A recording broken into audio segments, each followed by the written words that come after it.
Suspension versus emulsion. Drug dosage form.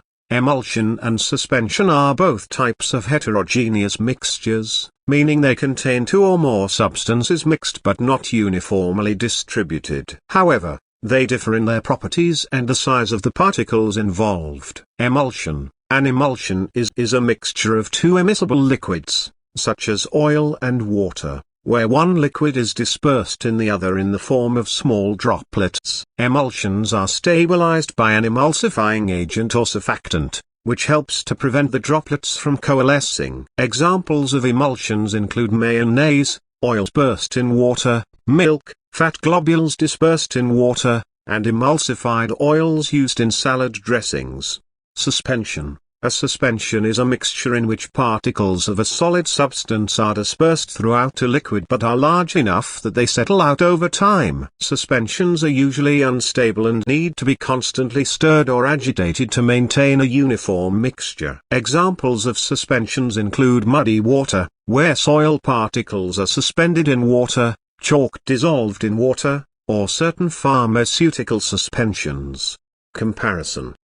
Appearance. Suspensions often appear cloudy or gritty due to the presence of visible solid particles, while emulsions may appear milky or creamy depending on the droplet size and concentration.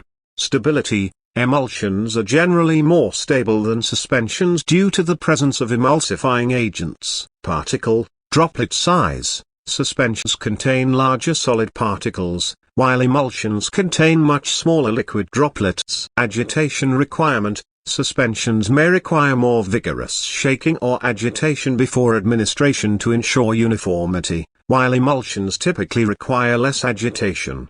Comparison between suspension and emulsion. Feature: suspension, emulsion. Components: suspension is a solid particle in a liquid. Emulsion is a two immiscible liquids. Stability: suspension is more stable, emulsion is less stable, requires emulsifiers. Dosing accuracy: suspension requires shaking before use, emulsion requires mixing before use. Applications: suspension is poorly soluble drugs, unpleasant taste, unstable solutions. Emulsion is topical medications, creams, lotions, some injectable. Disclaimer: this channel does not promote or encourage any illegal activities, and all contents provided by this channel are meant for educational purposes only. Any copyrighted material on these slides is included as fair use for educational purposes only. It will be removed at the request of copyright owners.